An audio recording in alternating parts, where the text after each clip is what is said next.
Hey guys, কি খবৰ সবৰ আশা কৰো ভালে আছে বুলি অসমৰ নাম্বাৰ 1 প্ৰাইভেট জব পোৰ্টেললৈ সবকে স্বাগতম কৰিছো। আজি আমি কেটামান এটা প্ৰাইভেট আৰু কেটামান গভৰ্ণমেন্ট জব ডিসকাস কৰিম যোনটো আপোনালোকে ফিস নিদিয়াকে বা কনসালটেন্সি নোযোৱাকে ঘৰত থাকি আৰামছে এপ্লাই কৰিব পাৰিব। সময় নষ্ট নকৰি ভিডিওটো ষ্টাৰ্ট কৰিছো আৰু সদায় নিচিনা খালি গুগলত টাইপ কৰি দিয়ে আমাৰ চেনেলটোৰ নাম অসম জব ফ্ৰী নেটৱৰ্ক হেনক ৱেবছাইটটো আহি যাব যৰ পৰা মই সদায় আপোনালোকক চাকৰিবোৰ প্ৰভাইড কৰো আৰু আপোনালোকে নিজেও আহি চাকৰিবোৰ চাব পাৰিব আৰু এপ্লাই কৰি যা থাকিব পাৰিব। আজি ভাল চাকৰি আহিছে অসমৰ 10টা বেষ্ট কোম্পানীৰ পৰা চাকৰি আহিছে। সো ভাল চাকৰি আছে মিনিমাম কোৱালিফিকেশন ক্লাস 12 পাস কৰা হলে হল আৰু প্ৰায়ভাগ ডিস্ট্ৰিক্টৰ চাকৰি আনিছে যোনবোৰ আপোনালোকে কমেন্ট কৰি থাকে বাক্সা নলবাৰী দৰং উদালগুৰি গলাঘাট এনেকুৱা বহুত ডিস্ট্ৰিক্টৰ চাকৰি আছে হজাই তাৰপিছত কাৰ্বি আংলঙৰ ডিফু সব প্ৰায়ভাগ ডিস্ট্ৰিক্টৰে মই চাকৰি আনিছো আৰু আপোনালোকৰ নিজৰ ডিস্ট্ৰিক্টৰ চাকৰি যদি ইতালৈ যদি মই দিয়া নাই তেতিয়ালে কমেন্ট কৰি মোক জনাব মই এটা জলদি আনিবলৈ চেষ্টা কৰিম।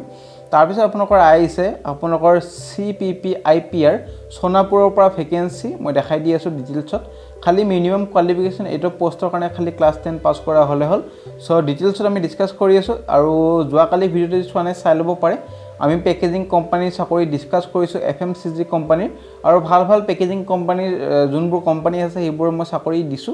যদি চোৱা নাই চাব পাৰে আৰু এপ্লাই কৰিব পাৰে যদি মন আছে আপোনালোকৰ পেকেজিং কোম্পানীত কাম কৰিব। তাৰপিছত আমি দিছো DC অফিস আমিনগাঁৱৰ ভ্যাকেন্সি এনেকুৱা বহুত ভ্যাকেন্সি আছে ক্লাস 10 পাস 12 পাস সো পূৰ্ববিদ্যালয়ৰ ভ্যাকেন্সি আছে এনেকুৱা ভাল ভ্যাকেন্সি আছে আপুনি নিজে আহি চাই লব পাৰে। আজি ভ্যাকেন্সিবোৰ ডিসকাস কৰিলম আজি আপোনালোকৰ কেটামান প্ৰাইভেট যোন কেটা আছে প্ৰাইভেট কেটা ডিসকাস কৰিলম তাৰপিছত যোনটো গভৰ্ণমেন্ট আহিছে সোনাপুৰ CPP IPR হেতু ডিসকাস কৰিলম আৰু প্ৰাইভেটত প্ৰথমতে আপোনালোকৰ ভ্যাকেন্সি আহিছে AICD ভৰলুমুখৰ পৰা ভ্যাকেন্সি আৰু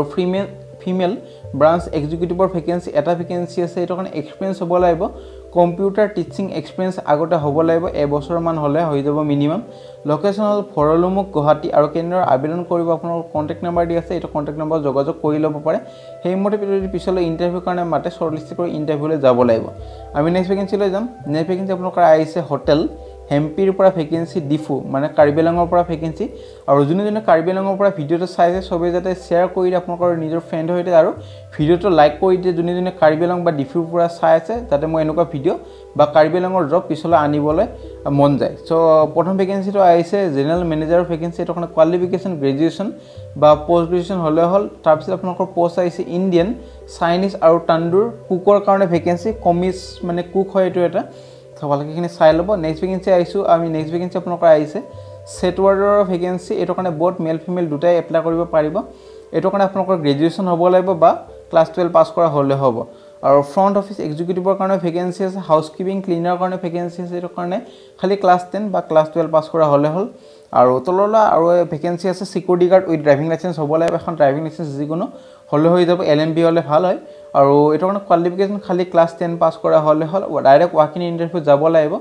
আৰু ওয়াক-ইন ইন্টাৰভিউ যোৱাৰ আগত ইমেইল পঠাই দিব লাগিব ৰিজিউমিখন বা বায়োডাটাখন হেতু মই দেখাই আছো 22 সেপ্টেম্বৰৰ আগত আপোনালোকে পঠাই দিব লাগিব এইটো ইমেইলত আৰু ওয়াক-ইন ইন্টাৰভিউ হ'ব 26 সেপ্টেম্বৰ 2021 ৰিপৰ্টিং টাইম হল 9টা বজা আৰু ইন্টাৰভিউ ষ্টাৰ্ট হ'ব 10টা বজাৰ পৰা hotel Hempi opposite SP fuel pump Diphu Karbi Anglong. So এনেকুৱা আমি ভিডিও দি থাকো আপুনি চাই থাকিব কন্টাক্ট নম্বৰ দি আছে এটা কন্টাক্ট নম্বৰ যোগাযোগ কৰি ল'ব পাৰে কিবা ডাউট বা কুৱেৰিজ থাকিলে আপোনালোকৰ ডাউট বা কুৱেৰিজ খিনি সলভ কৰা যাব। সো যোনে হজাইৰ পৰা চাই আছে আমি লাইক কৰি দিব আপোনালোকে ভিডিওটো হজাইৰ পৰা ভ্যাকেন্সি আহিছে Ajmal group of hotel Hojai আৰু টিচাৰৰ ভ্যাকেন্সি আহিছে মানে ফেকাল্টিজৰ vacancy for the following subject English economics political science education logic আৰু ফিলসফিৰ ভ্যাকেন্সি আহিছে এটো কাৰণে কোৱালিফিকেশন লাগিব post graduation in the respective subject মানে পোষ্ট গ্ৰেজুৱেচন হ'ব লাগিব যোনকেইটা সাবজেক্ট মই দেখালো সেইকেইটা সাবজেক্টত হ'ব লাগিব আৰু মিনিমাম 3 বছৰ এক্সপেৰিয়েন্স হ'ব লাগিব SPGT ইন ৰেপুটেড ইনষ্টিটিউট স্যালাৰি ভাল হয় 30,000 পাৰ মান লোকেশন হল হজাই আসাম আৰু লাষ্ট ডেট হল আবেদন কৰিবৰ কাৰণে 27 সেপ্টেম্বৰ 2021 আৰু কেনেদৰে আবেদন কৰিব আপোনালোকৰ ইন্টাৰেষ্টেড কেন্ডিডেট আপোনালোকৰ বায়োডাটাখন স্ক্যান পাসপোৰ্ট সাইজ ফটোকপিৰ হৈতে ইমেইল দি পঠাই দিব লাগিব এই ইমেইলত জমাজলিৰ পৰা পঠাই দিব 27 সেপ্টেম্বৰ লাষ্ট ডেট হেইমতে পঠাই দিব লাগিব আৰু কন্টাক্ট নম্বৰ দি আছে এটা কন্টাক্ট নম্বৰ যোগাযোগ কৰি ল'ব পাৰে। আমি নেক্সট ভ্যাকেন্সি লৈ যাম।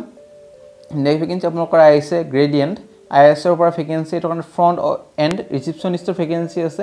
এটা ভ্যাকেন্সি আছে এটো কাৰণে খালি মেল কেন্ডিডেটে এপ্লাই কৰিব পাৰিব ফিমেলে নোৱাৰে গুড কমিউনিকেশন বা গুড কনভাৰসেশন স্কিল হ'ব লাগিব আৰু MS যদি অফিচ জানে তেতিয়াহ'লে বেছি প্ৰেফাৰেন্সটো দিয়া হ'ব আৰু তললৈ আহিলে ডিটেইলছ দিয়া আছে স্যালাৰিটো কম হয় সো ভালকেখিনি চাই ল'ব যদি মন যায় বা আপুনি চাকৰি যদি পোৱা নাই তেতিয়াহে এপ্লাই কৰিব স্যালাৰিটো কম হয় 7000 লৈ দিব 5000 to 7000 লোকেশন হল গুৱাহাটী আৰু কেন্দ্ৰৰ আবেদন কৰিব কন্টাক্ট নম্বৰ দিয়া আছে এটা কন্টাক্ট নম্বৰ যোগাযোগ কৰি ল'ব পাৰে যদি ইন্টাৰেষ্টেড হয় তেতিয়া আৰু আমি নেক্সট ভেকেন্সি লৈ যাম নেক্সট ভেকেন্সি আপোনালোকৰ আহিছে অপটিমিষ্টিক কলেজ কাহিলিপাৰাৰ পৰা ভেকেন্সি প্ৰথম ভেকেন্সিটো আহিছে ৰিসেপশনিষ্ট কাম কাউন্সিলৰৰ ভেকেন্সি এটো কাৰণে আপোনালোকৰ কনসেপ্ট জানিব লাগিব selling required for an education institute ভালকে চাই ল'ব salary plus incentive plus traveling allowances plus dwelling allowances দিয়া যাব আৰু faculties for the following subject আপোনালোকৰ পোস্টিং আছে civil CSE আৰু mechanical faculties or vacancy আছে আৰু কেন্দ্ৰৰ আবেদন কৰিব আপোনাৰ ইন্টাৰেষ্টেড কেন্দ্ৰৰ আপোনালোকৰ যেমান জলদি পাৰে কন্টাক্ট কৰিব পাৰে এটা কন্টাক্ট নম্বৰটো তলত দিয়া আছে এটা কন্টাক্ট নম্বৰ যোগাযোগ কৰি ল'ব পাৰে সেই মতে যদি পিছলৈ ইন্টাৰভিউলৈ মাতে শৰ্টলিষ্ট কৰাৰ পিছত ইন্টাৰভিউলৈ যাব লাগিব আমি নেক্সট ভেকেন্সি লৈ আহিছো নেক্সট ভেকেন্সি আপোনালোকৰ আহিছে অসমীয়া মাৰ্ট নম্বৰ এটা আপোনালোকৰ শ্বপিং ডেষ্টিনেশ্যনৰ পৰা আৰু পোষ্টৰ নাম হ'ল এৰিয়া সেলছ মেনেজাৰৰ ভেকেন্সি লোকেশন হ'ল উদালগুৰি দৰং নলবাৰী বাক্সা কামৰূপ মেট্ৰ আৰু কামৰূপ ৰুৰেলৰ ভেকেন্সি আছে স্যালাৰি দিয়া হ'ব 7000 plus incentive qualification HS plus graduation হ'ব লাগিব মানে HS বা গ্ৰেজুৱেচন যিকোনো এটা হ'লে হ'ব অৰিজিনাল যোনখন আছে হেখন মই তলত দি দিছো এখন চাই ল'ব পাৰে আপোনালোকৰ আৰু যেমান জলদি পাৰে আপোনালোকৰ ৰিজিউমিখন বা CVখন কোনটো লোকেশনত চাকৰি কৰিব বিচাৰে সেই লোকেশনটোৰ নামটো লিখি এইটো ৰিজিউমত পঠাই দিব পাৰে ইমেইলত সেই মতে যদি পিছলৈ ইন্টাৰভিউলৈ মাতে শৰ্টলিষ্ট কৰি ইন্টাৰভিউলৈ যাব লাগিব আৰু কন্টাক্ট নম্বৰ যদি বিচাৰি আছে বা আপুনি যদি ইন্টাৰেষ্টেড হয় চাকৰিটো তেতিয়াহ'লে কন্টাক্ট নম্বৰটো আমাৰ যোনটো আপোনালোকৰ টেলিগ্ৰাম গ্ৰুপ আছে এই টেলিগ্ৰাম গ্ৰুপটোত মই কন্টাক্ট নম্বৰটো দি দিছো যোনটো অৰিজিনাল কপি তাতে যাও চাই ল'ব পাৰে আমি নেক্সট ভেকেন্সি লৈ যাম নেক্সট ভেকেন্সি আপোনালোকৰ আহিছে জাংফাই এছএমএছ জুৱেলাৰীৰ পৰা ভেকেন্সি লোকেশন হ'ল গুৱাহাটী এটো কাৰণে সেলছ গাৰ্লৰ ভেকেন্সি আহিছে এজ হ'ব লাগিব 21 to 30 ইয়াৰ্ছ কোৱালিফিকেশন ক্লাছ 12 পাছ এটো কাৰণে বেসিক অসমীয়া আৰু ইংলিশ ল্যাঙ্গুৱেজ জানিব লাগিব আৰু অসমীয়াত ফ্লুয়েন্ট হ'ব লাগিব আৰু কেন্দ্ৰ আবেদন কৰিব কন্টাক্ট নম্বৰ দিছে এটা কন্টাক্ট নম্বৰ যোগাযোগ কৰি ল'ব পাৰে আমি নেক্সট ভেকেন্সি লৈ যাম নেক্সট ভেকেন্সি আপোনালোকৰ আহিছে প্ৰাঞ্জল প্ৰিন্টাৰৰ পৰা ভেকেন্সি লোকেশন হ'ল গুৱাহাটী DTV প্ৰিন্টাৰৰ কাৰণে ভেকেন্সি এক্সপেৰিয়েন্স হ'ব লাগিব 1 ইয়াৰ কোৱালিফিকেশন ক্লাছ 12 আৰু গ্ৰেজুৱেচন হ'ব লাগিব সো ক্লাছ 12 বা গ্ৰেজুৱেচন যিকোনো এটা হ'লে হৈ যাব আৰু কন্টাক্ট নম্বৰ দুটা দি আছে কন্টাক্ট নম্বৰ যোগাযোগ কৰি ল'ব পাৰিব সেই মতে যদি পিছলৈ ইন্টাৰভিউলৈ মাতে ইন্টাৰভিউ যাব লাগিব আমি নেক্সট ভেকেন্সি লৈ যাম নেক্সট ভেকেন্সি আপোনালোকৰ আহিছে হাইব্ৰিড সলিউশন হাতীগাঁৱৰ পৰা ভেকেন্সি অফিস এক্সিকিউটিভৰ কাৰণে ভেকেন্সি এটো কাৰণে খালি এক্সপেৰিয়েন্স কেণ্ডিডেটে এপ্লাই কৰিব পাৰিব লোকেশন হ'ল হাতীগাঁও গুৱাহাটী আৰু ফ্ৰী থাকাটো ফ্ৰী দিয়া হ'ব ফ্ৰী একমোডেশন ৰুম আৰু কিনৰে আবেদন কৰিব আপোনাৰ কন্টাক্ট নম্বৰ দি আছে কন্টাক্ট নম্বৰ যোগাযোগ কৰি ল'ব পাৰে আমি নেক্সট ভেকেন্সি লৈ যাম বহুতে কমেন্ট কৰিছে গলাঘাটৰ চাকৰি লাগে সো মই গলাঘাটৰ চাকৰি লৈ আহিছো ভাল চাকৰি এটো এটা আৰু যদি গলাঘাটৰ পৰা ভিডিওটো চাই আছে তেতিয়াহ'লে নিশ্চয় এটা লাইক কৰি দিব তেতিয়া মই গম পাম গলাঘাটৰ পৰা চাই আছে নে বেলেগ ডিস্ট্ৰিক্টৰ পৰা চাই আছে আৰু কমেন্ট কৰি জনাব আৰু পোষ্টৰ নাম হ'ল মেনেজাৰৰ ভেকেন্সি এটা ভেকেন্সি আছে এটো কাৰণে নলেজ হ'ব লাগিব কিচেন আৰু নলেজ যদি আছে আপোনালোকৰ ৰেস ল্যাব সফটওয়্যাৰ তেতিয়ালে বেছি প্ৰেফাৰেন্স দিব আৰু যদি নাই তেতিয়া এপ্লাই কৰিব পাৰিব বা আবেদন কৰিব পাৰিব যোনে এটো সফটওয়্যাৰৰ বিষয়ে জানে তেতিয়ালে বেছি প্ৰেফাৰেন্সটো দিয়া যাব কম্পিউটাৰ নলেজ জানিব লাগিব আৰু কেন্দ্ৰ আবেদন কৰিব পাৰিব আপোনালোকৰ মই দেখাই দি আছো কন্টাক্ট নম্বৰ দি আছে এটো কন্টাক্ট নম্বৰত আপোনালোকৰ হুডি ল'ব পাৰে ডেট আৰু টাইম অফ ইন্টাৰভিউ হেইমতে আপোনাক নটিফাই কৰি দিয়া হ'ব আৰু WhatsApp নম্বৰ দি আছে এটো WhatsApp নম্বৰৰ ৰিজিউমিখন বা CVখন পঠাই দিব পাৰে আৰু WhatsAppত কথা ক'ব পাৰে লোকেশন হ'ল আপোনালোকৰ গলাঘাট জিয়ামখানা গলাঘাটৰ আপোনালোকৰ পোস্টিং আহিছে সো যদি ভাল লাগে চাকৰিটা এপ্লাই কৰি দিব আমি নেক্সট ভেকেন্সি লৈ যাম নেক্সট ভেকেন্সি আপোনালোকৰ আহিছে CPPIPR গুৱাহাটীৰ ভেকেন্সি আৰু আপোনালোকৰ ভেকেন্সি চেণ্টাৰটোৰ নাম হ'ল centre of plasma physics institute of plasma সেন্টাৰৰ ভেকেন্সি তিনিটা প্ৰজেক্ট টেকনিচিয়ানৰ ভেকেন্সি আহিছে এটা চাকৰিৰ কাৰণে আৰু ডিটেইলছত দেখাই দি আছো আৰু প্ৰজেক্ট টেকনিচিয়ানৰ ভেকেন্সি তিনিটা আছে এটো কাৰণে স্যালাৰি দি হ'ব 18000 প্লাস হাউস ৰেন্ট এলাউন্স দি হ'ব আৰু আপোনাৰ এজ হ'ব লাগিব 33 ইয়াৰ্ছ অন এজ লিমিট আছে 33 ইয়াৰ্ছ লৈ হ'ব লাগিব সো ভালকে কিনি চাই ল'ব ডিটেইলছ দিয়া আছে আপোনালোকৰ ডেট অফ বাৰ্থ কেনেকুৱা কি ডকুমেন্ট দিব লাগিব হেখিনি পঢ়ি চাব আৰু কোৱালিফিকেশন আপোনালোকৰ পোষ্ট কেটাৰ কাৰণে মই পঢ়ি দি আছো ক্লাছ 10 পাস কৰা হ'ব লাগিব উইথ ITI ইলেক্ট্ৰিচিয়ান ওয়্যাৰমেন সাৰ্টিফিকেট আৰু 3 বছৰ প্ৰেক্টিকেল এক্সপেৰিয়েন্স এটা হ'ব লাগিব সেকেন্ড ভেকেন্সি লৈ আহিছো সেকেন্ড ভেকেন্সিৰ কাৰণে খালি ক্লাছ 10 বা মেট্ৰিকুলেশ্যন লাগিব with ITI electronics mechanical instrument mechanics certificate এখন হ'ব লাগিব আৰু 3 বছৰ এক্সপেৰিয়েন্স হ'ব লাগিব in the field of industry বা ইনষ্টিটিউট বা ল্যাবৰেটৰিজ গভৰ্নমেন্ট প্ৰাইভেট সেক্টৰ যিকোনো এটা হ'লে হ'ব থাৰ্ড ভেকেন্সি লৈ আহিছো থাৰ্ড ভেকেন্সিৰ কাৰণে ক্লাছ 10 পাস কৰা হ'লে হ'ল matriculation with ITI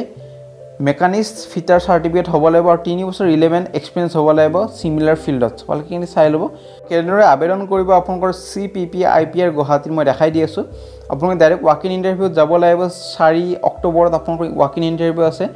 নাজিৰাঘাট Sonapur Kamrup metro' আসামত উইথ necessary document বা requisite document in support of the eligibility criteria so ভালকৈ সেইখিনি লৈ যাব লাগিব অৰিজিনেল মাৰ্কশ্বিট চাৰ্টিফিকেট আৰু self attach copies of the same আৰু 2 কপি পাছপোৰ্ট সাইজ ফটোকপি লৈ যাব লাগিব ইণ্টাৰভিউত আৰু আপোনালোকৰ কেণ্ডিডেটজনে আপোনালোকৰ duly attest application form as provided at Annexure A at the reporting time so মই দি দিম তলত এপ্লিকেশ্যন ফৰ্মখন এখন প্ৰিন্ট আউট কৰি ডাউনলোড কৰি ল'ব পাৰিব আৰু ইণ্টাৰভিউ যাব লাগিব আপোনালোকৰ 9:30 ৰ পৰা 12টা বজালৈ 4 অক্টোবৰত আৰু যদি আপোনালোকৰ পিছলৈ এক্সটেন্ড কৰি দিয়ে তেতিয়ালে 12টা বজাত যাব লাগিব সো মই দেখাই দি আছো আপোনালোকৰ আৰু ইম্পৰ্টেন্ট লিংকবোৰ দি আছে এপ্লিকেশ্যন ফৰ্মখন ক্লিক কৰি ডাউনলোড কৰি ল'ব পাৰিব আৰু এডভান্স ডিটেইলছ ক্লিক কৰি ডাউনলোড কৰি ল'ব পাৰিব আৰু অফিচিয়েল ৱেবছাইটৰ মই লিংকটো দি দিছো সকলোকে ভালকৈ চাই ল'ব পাৰিব সো ফ্ৰেণ্ড আজিলৈ মানে ভিডিও যদি চাই ভালে ভিডিওটো লাইক কৰিব আৰু আপোনালোকৰ ফ্ৰেণ্ডে যদি ভিডিওটো শ্বেয়াৰ কৰি দিয়ে যাতে হিহঁতৰ হেল্প হৈ যায় সো ফ্ৰেণ্ড আজিলৈ মানে জয় অসম